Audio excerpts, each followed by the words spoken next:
దావీదు గారు చాలా శ్రమల్లో మొదలుపెట్టుకున్నారండి.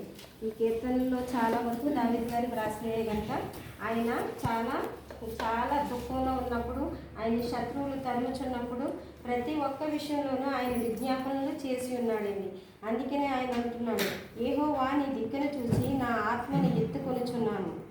అంటే ఆయన తన ఆత్మని ఎత్తిపట్టి ప్రార్థన చేస్తున్నారండి. ఇప్పుడే చెప్పారు సహోదరి, మనకి యోహాను సువార్త 4:24లో ఏమని ఉందండి? యోహాను సువార్త 4:24 ఆరాధించువారు ఆత్మతోనూ సత్యంతోనూ ఆరాధించాలని ఆయన మనకి సెలవిస్తున్నాడండి. అలాగే తన కన్నీటి పర్యాంతము దావీదు గారు ఎప్పుడు కూడా ఆయన ప్రార్థన చేస్తూనే ఉన్నాడు. ఏమని చేస్తున్నాడు? నా దేవా నీ యందు నేను నమ్మకి ఉంచున్నాను, నన్ను సిగ్గుపడలేకండి అని చెప్పి ఆయన ప్రార్థన చేస్తున్నారు.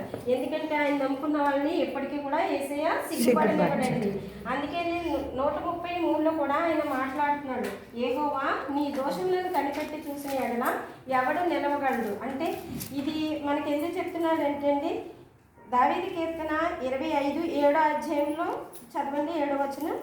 నా బాల్య పాపములను నా అతిక్రమములను జ్ఞాపకము చేసుకొనుము, కొనకము యెహోవా నీ కృపను బట్టి నీ దయ చొప్పున జ్ఞాపకంలో ఉంచుకొనుము. అంటే మన బాల్య పాపాలు, మనం పుట్టినప్పటి నుంచి ఇప్పటి వరకు మన బాల్య పాపాలను మనం జ్ఞాపకం చేసుకున్న ఎడల దేవుడు మన దేవునికి ఎంత బాధ అండి. మన పాపాలన్నింటినీ మన బాల్యం నుంచి ఎప్పటి వరకు మనం ఏం చేసామో మన అంతరాత్మకు తెలుసు, మనం ఎలా నడుచుకుంటున్నామో మన అంతరాత్మకు తెలుసు. కాబట్టి మన పాపాలన్నింటినీ కూడా ఒక్కసారి ఆయన మన వైపు కోపంగా చూస్తే మనం ఏమైపోతామండి? అందుకే అంటున్నాడు 133లో, యెహోవా నీవు దోషములను కనిపెట్టి చూసిన ఎడల ఎవడు నిలవగలడు. ఆయన మనల్ని కోపంతో చూస్తే మనం నిలవలేమండి. ఆయన చాలా దయామయుడు, కరుణామయుడు కాబట్టి ఆయన కృప నిరంతరం ఉండను కాబట్టి ఆయన మన ఎడల కోపం చూపించట్లేదండి. ఆయన ఇంకా మన పట్ల దయా కనికరం కలిగే ఆయన మన ఎడల ఉన్నాడండి. కాబట్టి మన పాపాలను, మన దోషాలను, మన బాల్య పాపాలను ఆయనని మనం జ్ఞాపకం చేసుకోక తండ్రి. నిన్న ఏం జరిగిందో మనకు తెలియదు, రేపు ఏం జరుగుతుందో మనకు తెలియదు. కాబట్టి ఈ దినాన్ని మనం ఎలా ఉన్నాం అనేది మనకి ఇంపార్టెంట్. కాబట్టి మనం ఈ దినాన్ని మనం ఎలా ఉన్నాం, ఉదయకాలం నుంచి సాయంకాలం సమయం వరకు మనం ఎలా ఉన్నామనేది మనం పరీక్షించుకోవాలి. అందుకే నిన్నటి దినాన్ని మనం ఎప్పుడు కూడా జ్ఞాపకంలో చేసుకోకూడదండి. రేపు ఏం జరుగుతుందో కూడా మనకు తెలియదు. కాబట్టి రేపటి దినాన్ని కూడా మనం జ్ఞాపకం చేసుకోకుండా దేవుడిని అడగాలి. మనం మా బాల్య పాపాలను ప్రభువా నువ్వు జ్ఞాపకంలోకి తెచ్చుకోకు అని చెప్పి మనం ఎప్పుడు కూడా దినమింద ఆయనకి మనం ప్రార్థన చేసేవారిగా ఉండాలండి. 25:12 ఒకసారి చూడండి, 12 నుంచి 15.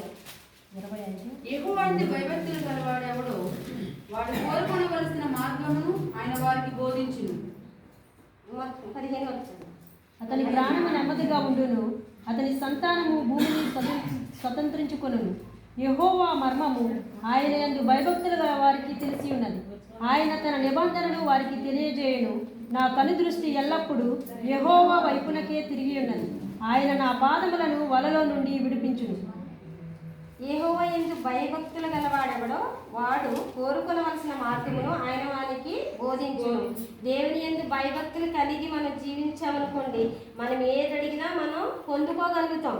ఎందుకంటే ఆయన మనం అడిగిన దాన్ని బట్టి ఉంటుంది. అది అడిగింది దేవునికి అనుకూలంగా ఉందా, లేకపోతే మనకి అనుకూలమైన దేవుని మనం అడుగుతున్నామా, అది మనం గమనించుకున్నట్లయితే దేవునికి అంగీకారంగానే మనం అడిగేది ఉండాలండి. అప్పుడు ఉన్నప్పుడు దేవుని యందు భయభక్తులు కలిగి ఉన్నప్పుడు ఆయన మనం కోరుకున్నవన్నీ కూడా ఆయన చేస్తాడు, మన మార్గాల్ని సరళం చేస్తాడు. అందుకే నీకు ఉపదేశం చేసేదను, నీవు నడవవలసిన మార్గములను నీకు బోధించేదను అని కీర్తనలు 32:8లో ఆయన సెలవిస్తున్నాడండి. అంటే మన ఉపదేశాలు, మనం ఏమైతే మాట్లాడుతున్నామో అది ప్రతిదీ కూడా ఆయన ఆలకిస్తాడండి. మన సంతానాన్ని భూమి మీద స్వతంత్రించుకునేలా చేస్తానంటున్నాడండి ఆయన. అంటే మన సంతానాలు కూడా మన వల్ల, మన ప్రార్థనను బట్టి, మనం చేసే ప్రార్థన ఎప్పుడు మనం ప్రార్థన చేస్తుంటాం, మన బిడ్డలు బాగుండాలని, మన కుటుంబాలు బాగుండాలని, మన అన్నదమ్ములు బాగుండాలని. అలాగే ఆయన కూడా మన యందు ఏంటంటే మనం దేవుని అడగాలి ఖచ్చితంగా. ఎందుకంటే అడుగుడి మీకు ఇవ్వబడును, వెతుకుడు దొరుకును, తట్టుడి తెరవబడునని ఆయన సెలవిస్తున్నాడు. కాబట్టి మనం అడగాలి. అంటే మనం అడగకుండా దేవునికి తెలియదా అంటే మనకు ఆకలిస్తే అమ్మనే అడుగుతాం కదండి. అలాగే మనం కూడా దేవుడిని అడిగినప్పుడు మనం ఏం కోరుతున్నామో అది అనుకూలంగా ఉంటే కనుక ఆయన తప్పకుండా చేస్తాడండి. ఆయన చేసే దేవుడు. మనం చేసే ప్రార్థన రహస్యంగా చేయాలి, స్వస్థ బుద్ధి కలిగి చేయాలి, ఏకాంతంగా చేయాలి, మెలుగు కలిగి చేయాలి, ఏక మనసుతో చేయాలి, పవిత్ర హృదయంతో చేయాలి. మనం చేసే ప్రార్థన దేవునికి అనుకూలంగా ఉండాలని దావీదు గారు ఈ 25వ కీర్తన అంతా కూడా అతను తన విజ్ఞాపనతో ప్రార్థన చేస్తున్నాడండి. ప్రభువా నా మనం ఆలకించమని, నా ఆత్మ నీకు కుమ్మరిస్తున్నానని ఆయన ప్రార్థన చేస్తున్నాడు. ఈ దేవుడి పరిశుద్ధ వాక్యం దీవించిన గాక.